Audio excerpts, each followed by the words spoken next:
During the darkest times of slavery, something unexpected became a symbol of resistance, courage, and freedom. It successfully weaved its way into history, telling a powerful story. In this eye-opening video, we'll explore the captivating narrative of how cornrows led to freedom during slavery. Together, we'll uncover the hidden significance of these timeless braids and their profound impact on the lives of those who wore them as a symbol of resilience and hope. From hidden rebellion to unexpected disguise, get ready for a thrilling journey of how cornrows, the seemingly simple braids, held the key to unlocking a path for freedom for enslaved Africans. The origin of cornrows can be traced to the Stone Age paintings discovered in the Tassili Plateau in the Sahara region, which date back to around 3000 BC. They were also found in the Horn and west coasts of Africa. This African braiding hairstyle, commonly known as cane rows in the Caribbean region, and involves tightly braiding the hair close to the scalp in an underhand upward motion to create a single raised row.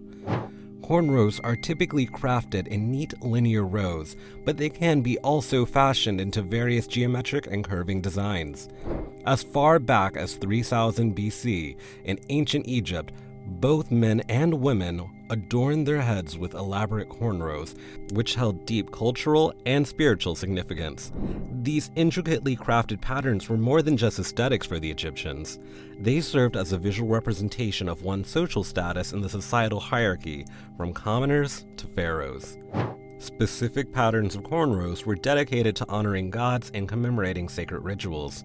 To the Egyptians, these braids were an expression of devotion to their deities and an alignment with the divine. Centuries later, Native American tribes across the Americas weaved their heritage tales through cornrows. Among the Cherokee, Apache, Hopi, and others, cornrows symbolized a strong connection to nature and ancestors. These braids, handed down from generation to generation, visually testified to the resilience and unity of indigenous communities. Amidst the heart-wrenching transatlantic slave trade, cornrows entered a new chapter in the history as enslaved African men, women, and children brought with them the tradition of braiding. Despite the cruelty of slavery, cornrows became a powerful form of resistance and communication among enslaved communities. Through these hairstyles, they expressed identity, conveyed hope, and held onto their homeland and culture. These braids served as a poignant signal of defiance against captivity, preserving their humanity in the face of unimaginable hardships. Each braid carried stories of their homeland, family, and values woven into the patterns to convey a specific message. These braids became powerful symbols of strength and identity, defying the chains that sought to erase their heritage. Over time, cornrows evolved with the changing tides of history. In the early 20th century, the Harlem Renaissance played a crucial role in the resurgence of cornrows in African American culture. Later, during the 1970s Black Power movement, cornrows experienced another resurgence by becoming a powerful political statement of empowerment and identity. Cornrows were embraced by people from diverse backgrounds and quickly transcended cultural boundaries to become a global phenomenon. It found its place as fashionable and versatile hairstyle, weaving the threads of humanity's shared history together. Today, cornrows embody enduring cultural traditions, resistance, and shared identity. They are worn worldwide and carry stories from ancient civilizations, reminding us of humanity's interconnected journey. Oftentimes, people confuse cornrows with box braids, but they are significantly different. Both are popular and embraced by diverse cultures, as they offer unique ways to express creativity and style. They also provide practical benefits such as hair protection and low maintenance. But despite sharing some similarities, they have distinct differences that make each stand out on its own. First, cornrows are traditional African hairstyle dating back centuries, and they involve closely weaving sections of hair to the scalp in a neat, symmetrical pattern. They conveyed social status, age, and cultural identity and have over time evolved, showcasing various styles and patterns that carry distinct cultural meanings and symbolism. Unlike cornrows, Box braids are a modern hairstyle that rose to prominence in the 1990s, especially among the African American community. The name box braids comes from the box-shaped sections of hair individually braided. These braids are typically thicker and larger than cornrows, resulting in a bolder and more substantial appearance. Box braids provide versatility in length and various styling options, making them a preferred choice for those seeking a flexible and dynamic look. The revival of these traditional African hairstyles, including cornrows and box braids, signifies a reclaiming of cultural identity and a celebration of resilience against oppression. Through these hairstyles, African Americans not only assert their cultural heritage, but also challenge societal norms and redefine standards of beauty. Presently, cornrows and box braids stand as an enduring symbol of pride, unity, and strength, cherished by the African and African American communities. Their influence has transcended borders, gaining appreciation worldwide as popular and trendy hairstyles. However, their widespread adoption has also sparked discussions concerning cultural appropriation, emphasizing the importance of honoring and understanding their cultural roots and significance. In Africa, before the transatlantic slave trade, cornrows held profound significance beyond just being a hairstyle, as they were intricate works of art intricately woven into the social fabric. Every pattern and design acted as a visual language, communicating a wealth of information without the need for spoken words. But as the ships sailed across the treacherous Atlantic, carrying the enslaved Africans to foreign lands, they were forcibly stripped of their names, languages, and cultural practices. European slave traders sought to erase their identities to facilitate oppression and dehumanization. While some female slaves were forced to cut their hair, others bravely clung to their roots, preserving their identity through the defiant act of braiding their hair into neat cornrows as a symbol of resilience and resistance. Amidst the oppression and despair, braiding became prominent among enslaved women. In dimly lit slave cabins away from their oppressors' watchful eyes, these women would gather to form a sisterhood. In this sacred space, they took turns braiding each other's hair, weaving stories of hope, freedom, and resistance within the strands.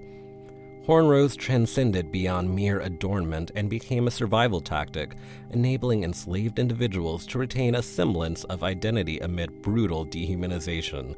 It was an unspoken act of resistance that allowed the enslaved to reclaim control over their bodies and assert their humanity in a world that sought to strip them of it. In addition to its rebellious nature, cornrows served practical purposes. The tightly woven braids offered a protective style, keeping hair neat and manageable during grueling hours of labor in the fields and plantations. This functionality made cornrows practical choice for the harsh conditions of slave life, while still retaining their cultural significance. After slavery's abolition, African Americans embraced and adapted cornrows, nurturing the tradition that once stood for defiance and survival. In the modern era, cornrows have transcended their historical origins to become a global fashion statement and a symbol of African cultural influence. Celebrities, athletes, and individuals from diverse backgrounds proudly wear cornrows to celebrate the beauty and significance of this ancient hairstyle. There is historical evidence to suggest that cornrows were used as a form of communication and even as maps among enslaved Africans during the era of slavery. While the extent of their usage as maps is still a matter of debate among historians, there are accounts and oral traditions that shed light on this intriguing aspect of cornrows' significance. In the face of captivity, cornrows offered a brilliant solution for enslaved people seeking to escape their oppressors. They served as hidden channels to transfer and create maps discreetly, allowing them to plan their path to freedom. Given the limited access to writing materials and the potential danger of messages getting into the wrong hands, cornrows became a strategic and creative method for communication. The hidden meanings within each intricate twist and turn of the braid were understood solely by those familiar with the code.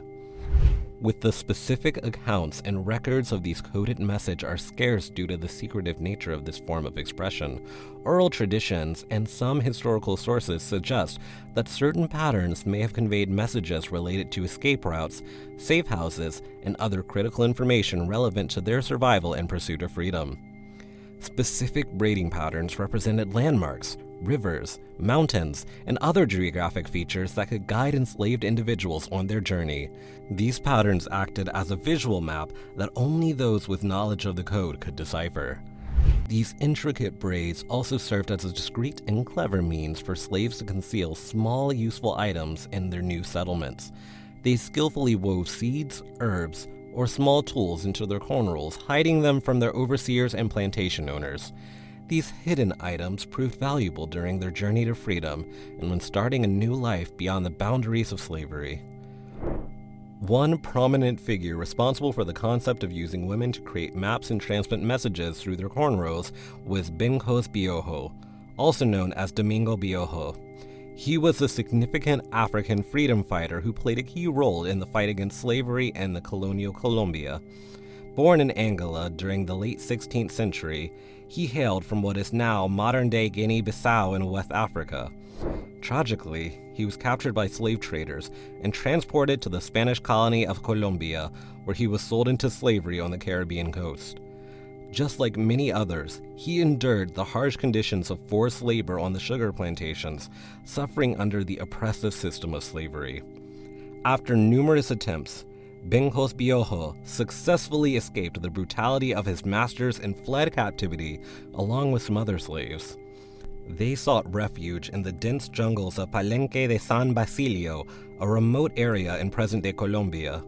There he established a Maroon community, a group of escaped slaves who created independent settlements away from their plantations. In Palenque de San Basilio, Binkos Bioho and his followers were determined to uphold their cultural identity, preserve African heritage, and resist the oppressive forces attempting to subjugate them. They leveraged their expertise in diverse cultural practices, such as the art of cornrowing, not only to safeguard their traditions, but also to communicate and organize resistance against their oppressors. For instance, the departe style, featuring thick, tight braids tied into buns on the top, indicated a desire to escape. A winding pattern represented a river or trail, while bantu knots symbolized a mountain. And thick braids were used to signal in the presence of Spanish troops around their territory. Though these intricate braiding patterns, the Maroons conveyed messages regarding potential threats, escape routes, and other crucial information to protect their community's safety and freedom. The art of cornrows served as a silent but powerful method of exchanging information without drawing the attention of Spanish colonizers. Another significant contribution of Bioho was having women use seeds as decoration in their hair. These seeds served a dual purpose: adornment and providing means for the liberated slaves to grow their own crops to ensure food self-sufficiency and independence in Palenque de San Basilio. The community of Palenque de San Basilio persevered and evolved into a powerful symbol of resistance against slavery and colonial oppression. Led by Binkos Bioho, the Maroon community adeptly withstood numerous Spanish attempts to recapture them. Their proficiency in communication and strategic planning, facilitated by the use of cornrows and other cultural practices, was instrumental in maintaining their autonomy and ensuring their survival.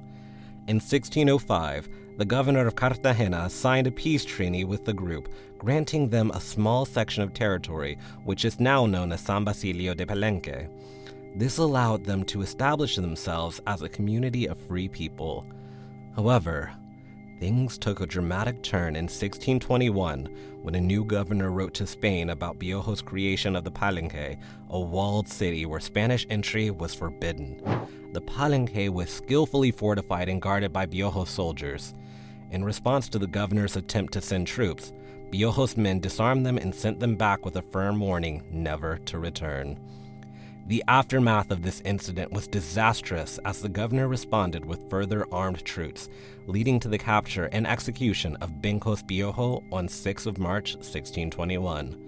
This sparked an ongoing insurgent war until 1691, when Domingo Criollo, a palenquero, sought the King of Spain's intervention. The king's decision granted freedom to all the palenqueros born within Palenque, allowing them to live independently on the lands. This momentous declaration in 1691 officially established Palenque de San Basilio as America's first liberated African town. The enduring legacy of Bencos Piojo and his maroon community thrives in modern-day Colombia, with Palenque de San Basilio serving as a vibrant center of Afro-Colombian culture and a symbol for resistance against oppression. Interestingly, San Basilio de Palenque, with a population of about 3,500 people, continues to exist to this day. In addition to being the first free African town in the Americas, Palenque de San Basilio received UNESCO designation as a masterpiece of oral and intangible heritage of humanity in 2005. This recognition acknowledges its cultural importance and its role in the fight against slavery and the preservation of African heritage in the Americas, and its inhabitants have diligently maintained their African heritage throughout the years. This exploration into the history of cornrows represents a significance as more than just a braid. It represents a powerful symbol of identity, unity, and resilience, deserving of reverence and respect. It was a tool that defied the oppressive system of slavery, allowing enslaved people to assert their humanity, communicate, and preserve their cultural heritage, which ultimately contributed to their fight for liberation and freedom.